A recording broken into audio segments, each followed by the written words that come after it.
friends. I have had something on my mind for quite some time. And when I say quite some time, I'm going to say probably over a year or more. And I never really come on and talk about it. I get all these thoughts in my head. Like I start thinking about, oh, this is so good and I should tell people about it. And then I go, but who wants to hear what I have to say? Or I'm not good enough for, I'm not doing it good enough. Like I'm not perfect. I'm not perfect at it. And so I don't share. But then, I'm in a community of people working towards processed food addiction, and I'm an advocate in that community, and it's something I often bring up and say to myself as well as to them is that if something's been put on your heart, then you are capable of doing that. That God wouldn't have put something on your heart that you aren't capable of doing. And so I just feel like this has been on my heart to share with other people. Um, I worked as a nurse for quite some time in long-term care. I left nursing a couple years ago, partly because of COVID, requiring COVID vaccinations, and that's a whole other thing, and I'm not here to talk about that. But um, but what became very apparent to me is that all the people I were taking care of were suffering from processed food consumption, all the diseases, all the stuff, and we were just perpetuating that. Even in healthcare, you're told, oh, you can eat that, that's what insulin is for, we'll just give you some more insulin. Yeah, it's a good idea not to eat the cakes and the cookies and stuff like that, but if you do, we'll just check your blood sugar and we'll give you some more insulin. Your doctor will look at your labs, and if he feels like he needs to increase your dosage on something, then he could do that. That's what medication's for. Don't, live your life, have fun. And then, then they're coming in with strokes and having limbs chopped off, or osteoporosis, so the bad bones, and they're breaking bones, and okay, there's a whole list of things. I could just go on and on about that, but it became very apparent to me that we were not helping our patients, and I no longer could in good conscience continue to do that. And so I left nursing, and I decided to go certification in health and wellness, and I did that, and also get certification in processed food addiction and sugar addiction, and I have accomplished that as well. But I just wanted to actually come on and talk about my own journey. So I wanted to share that because maybe it'll be helpful for someone. um, and and I think it will also help me to share it, to talk about it. So my journey started a couple years ago, when I did all the dieting, all the things that everybody does, and but I had so much inflammation in my joints that I could hardly walk. I could hardly walk. I was having a difficult time doing my job. I was having to take off work from my job. I went to the chiropractor, my primary care physician. I tried cryotherapy, and I went to an ortho, and he did x-rays and MRI, and he came back and he told me that I wasn't a candidate for surgery, which I guess was good news. However, he also said, but there's nothing he could do for me. And I literally started crying in his office, because I'm like, what am I supposed to do? I can hardly walk. And even though not needing surgery was a good thing, I didn't know what else to do. Like, I thought surgery was my last and only option, and here it wasn't even an option. And so I left, you know, I left his office with a script for physical therapy because he thought maybe physical therapy would help me, and an excuse for my employer giving me 2 weeks off work. So I went there, I went home, and I knew I had 2 weeks to figure everything out. And so I started Google searching anti-inflammatory diets. And I knew about keto. I had done keto years ago and had great results on it. Um, and so I started that. I started doing keto, and um, I lost some weight, and that it was going well. And then I just really got tired of having to weigh and measure everything, measure, knowing my macros, carbs, and all that stuff.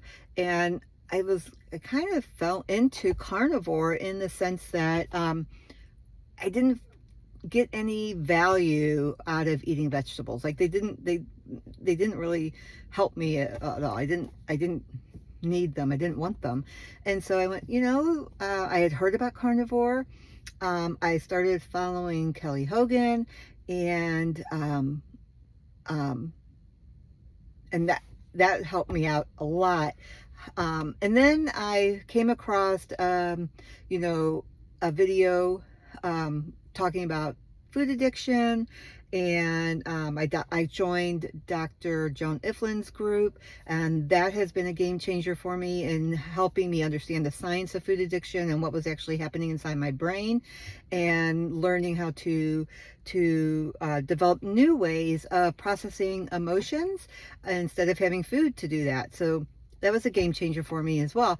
Um, but even having all that information and doing all that, I still I still found myself lapsing a lot. I did carnivore, or I guess you could say like maybe dirty carnivore, off and on for quite some time. Last Christmas, I really fell off the wagon and had a really hard time getting back on track.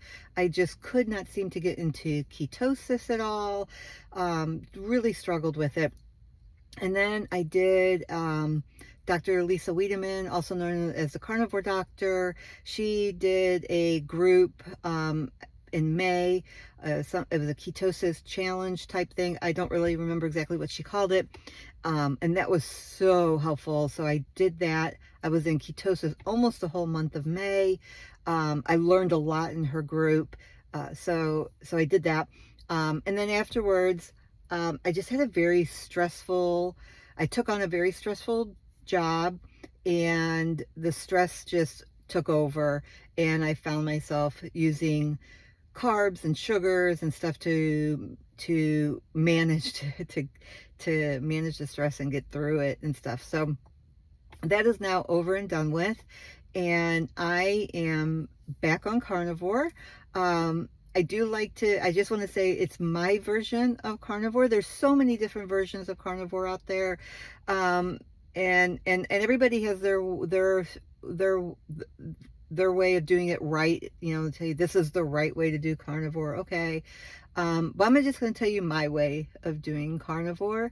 And, because one of the things, just kind of a little backstory, one of the things I did when I first started doing carnivore a couple of years ago is I fell into the whole, this person tells you got to do this, and this person tells you got to do this, and take this, and take this. If you have this going on, especially, with keto, also ketovore type stuff, take this supplement. And I was taking all kinds of supplements and tearing up my stomach. So I just want to say, just like my one tip is, if you're going to do carnivore, like, don't fall into that trap where you're going, oh, I got to take, I don't know, electrolytes. And you might need to take electrolytes. I'm not telling you not to. Actually, I do take electrolytes, but I was taking let's see, I think I was trying things like berberine, I think that's what it's called, for blood sugar, and apple cider vinegar, all kinds of stuff, and tons more than that. I don't even remember what I was taking, but it was just tearing my gut up. And one day I just had an epiphany, like, what am I doing? The whole point of doing this was not to be doing all this other stuff, to make my life simple, to simplify my life. Um, and when you get into all these rules, like, for me, that's very stressful, very, like, because I'm very much somewhat of a rule follower. And so, oh my gosh, that's the rule, that's the rule, that's the rule. And then, oh, I can't, and it becomes overwhelming. And so, I was just like, what am I doing taking all this stuff? This was not the whole, missing the whole point of me doing this is I'm not having to do all this stuff. Um, so anyway, getting back to now, um, I just want to say, if you're interested in trying carnivore, if you've never done it, please don't let all these people out there telling you the right way to do carnivore. Just, start where you're at and what you're comfortable with. There's just so many versions, and everybody has to figure out what works best for them. For me, it's I eat all kinds of different meat. I love beef, ground beef. Sirloin steaks are my favorite. I did go through a period where I really liked ribeyes, but now I'm just like, they're just not my thing right now, and I think that'll change. I love chicken wings, chicken thighs. Sometimes I'll have some pork, like pork tenderloin. I love bacon. I have bacon almost every day. Eggs. So these are the things that I eat. Hamburgers. These are the things I eat most of the time. Um, and that's okay. Other people, do just strictly beef, and that's okay too. That's what works best for them. So figuring out what works best for you, start where you are, what sounds good to you, and go from there. Like I said, I do use electrolytes. I use the LMNT electrolytes, and then right now I'm currently playing around with what's the right amount for me. Sometimes, you hear you should take 5 packets a day, or maybe 3. Yeah, figure out what works for you. Start with 1 or 2. Maybe you don't need any at all. Some people don't need it at all. So there's that. Um, so, um, so anyway, today is day 10 of me being on carnivore, and I feel amazing. I just finished a 4-mile walk this morning, and but just to kind of go back to the beginning, I started this on October 29th, so a couple days before Halloween and our anniversary. Jerry and I's anniversary is on October 30th. So, and I started this on October 29th because I just, like, I couldn't, I had to get under control. And so we did not go out for dinner for our anniversary, which that was fine. I'm like, we eat out all the time. That's not a big deal. And Halloween. So we did not buy any candy. I was like, nope, I cannot have it in the house. So we did not buy any candy. I felt bad for the neighborhood kids who come knocking on the door. We tried to make it look like we weren't home, but still people knocked on the door. But I had to do what I had to do to not be tempted. So, um, and that's something else I kind of wanted to bring up, is that when you first start carnivore, like when I first started years ago doing it, ketovore, carnivore, the whole bit, it was great, and I did all the things, and I didn't really know what I was doing or getting into.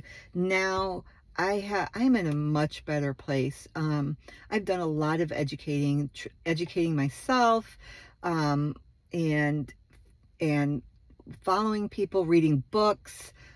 So I've done a lot of education on it, and I'm in a much better place. Like I'm starting from experience now, rather than saying I'm starting from day one or starting over. No, I'm starting from experience. I know what this involves. I know what it's going to take, and I'm setting myself up for success the best way that I can. I'm not saying this is going to be perfect, and I'm not going to have a lapse. Um, but we'll see what happens. And I'm just going to share with you. So, if any of this stuff resonates with you, if you have any questions or you just want to talk about where you are in your journey, I am happy to listen and just, share stories together. So I started on October 29th, and it took 7 days for me to get into ketosis. So I didn't actually hit ketosis until Saturday. Yep, this past Saturday. And but days 3 and 5 were really hard. Not, I don't say really hard, but because I knew I had to prepare for withdrawal, and those were going to be the hardest days for me for withdrawal. So things I did to help manage my withdrawals, I increased my electrolytes. I had those on hand. I did have some brown butter bites that I made myself, and that was helpful. It helped me with feeling low energy, having the brown butter bites, and I didn't make any big plans for myself. Like, I didn't want to add anything to my day that I didn't normally do. Matter of fact, I wanted to lighten the load. So I didn't want to have anything stressful going on. So that wouldn't be triggering for me to, crave carbs and stuff like that. So, I did that, and I, stayed away from triggers. There was one night where my husband was going to make chicken livers, and I'm not a fan of chicken livers, but he loves them. And I don't really care for the way they smell in the house and stuff. And so he's like, why don't you go visit your mom? And I thought, oh, that would be a good idea. And then I was like, she's got candy sitting out. And I know, like, that just wasn't a good place for me it wasn't good for me to do. And so I was like, you know what? I'll be fine with the smell of chicken livers. I'm just going to stay home. And that's what I did. So it worked out. So managing my triggers, not setting myself up for failure, is what I did to help me get through the withdrawal. I did have some brain fog, some headaches, day 3 through 5. One day I did take some ibuprofen. I was like, it was a little too much. So I did take some ibuprofen, but that was just the one day. And I didn't take a lot. In the past, I would take, if I was going to take ibuprofen, I took 4. So I take 800 milligrams. And I just took 200 or 400 milligrams. So, and just the one time. So I think that's a win. I count that as a win. And like I said, it took me 7 days to get into ketosis. I have been in ketosis since, and my blood sugars have been really, really stable. I am wearing a CGM, a continuous glucose monitor. I'm just doing that just to kind of see how the effects of things that I do affect my blood sugar, such as when I wake up during the middle of the night and I can't go back to sleep. Maybe my blood sugar is up. Maybe my might be cortisol levels have risen, and which raise my blood sugar. So I'm like, just using it as data collection, how my blood sugars react when I go for long walks or lift weights, which I recently did for the first time in a long time. I joined a gym last week. I've been looking for a gym to join, and I can share more about that another time, but I found this awesome, perfect gym for me. All we do is lift weights. I went for the first time last Friday. It was a full body weight session, and OMG, I was so sore. Sunday was the worst. I'm still a little sore today, so I haven't been back. I'm letting my body heal. I plan to go tomorrow. I'm not sure what muscle group we're doing tomorrow, but I'm excited about lifting weights. And another way that I have started, another thing, I started also walking more. So as I was going through all this training I was finding myself, I went from a nursing job where I was on my feet all day, easy 10 to 12,000 steps a day, to being more sedentary, sitting at a computer, doing all this training, learning all this stuff. And my steps were like 3 to 5,000 steps a day. And I'm going to be honest, probably most days closer to 3,000 steps a day. So that was something else I wanted to change. I needed to get out and walk more. I've been doing a lot. This is like my new thing, is like I'm really obsessed with walking and the benefits of walking. So I'm doing a lot of reading and education on that. And I hope to share that with you all in the future, hopefully in the near future. But so I've been increasing my weights. I started by, I wanted to make my goal of 15,000 steps a day, every day. And I did that for a week. And, okay, funny thing happened. I did that for a week, and like day 3, I noticed my arms were sore from all the walking and the swinging of my arms. I'm like, wow, that's a pretty good sign that you're pretty much out of shape when walking gives you sore arms. So, but okay.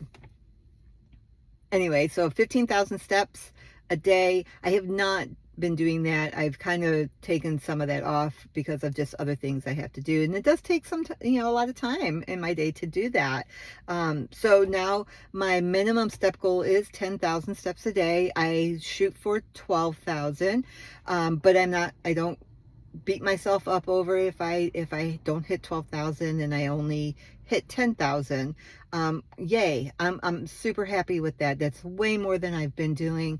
And again, criticizing ourselves when we don't do something we tell ourselves we're going to do, and we fall short of that, just adds stress, and that is counterproductive in trying to not have cravings and then lapsing into having carbohydrates and stuff. So I don't, I do have that minimum, but you know what? There was a day I think I only hit like a little over 9,000, and I was okay with that too.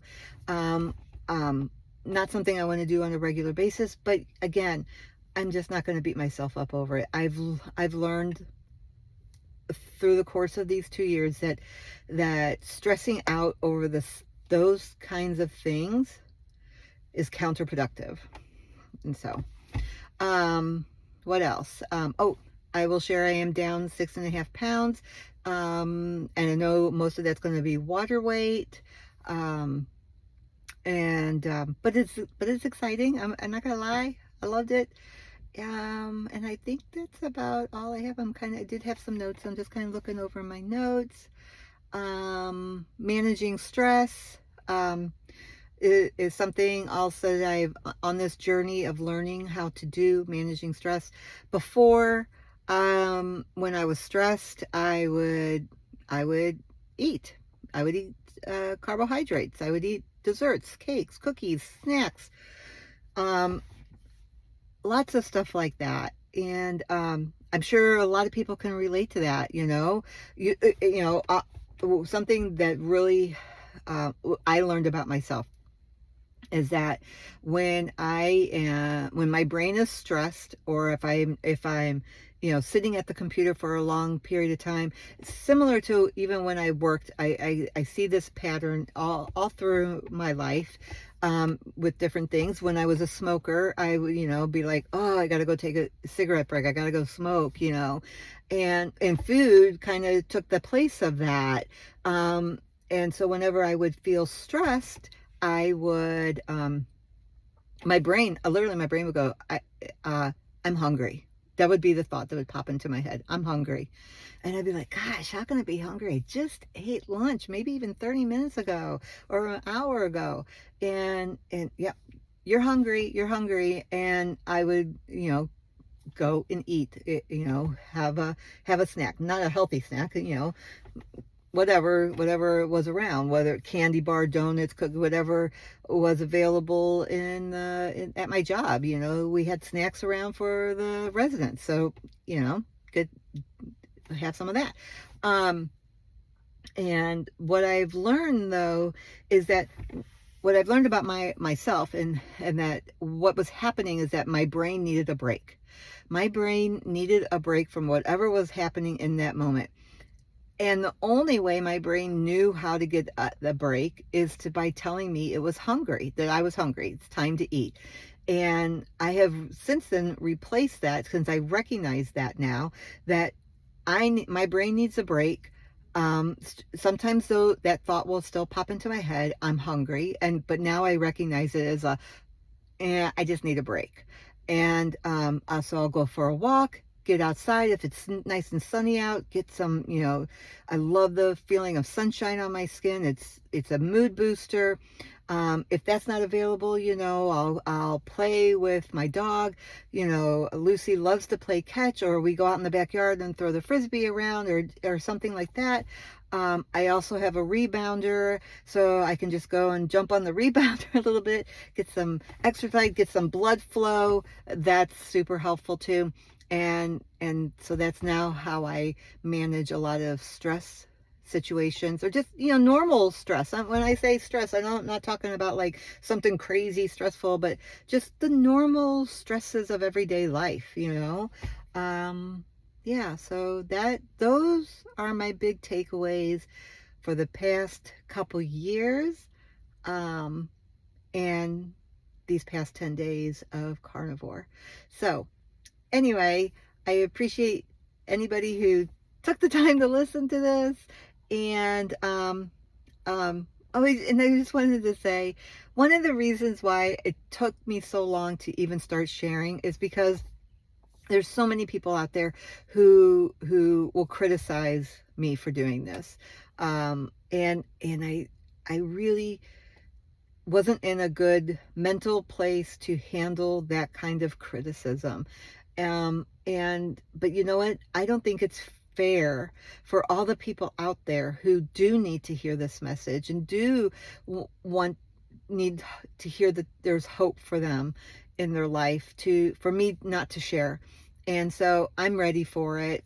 I'm ready for, but I hope nobody who watches this or sees this decides that that's what they need to do.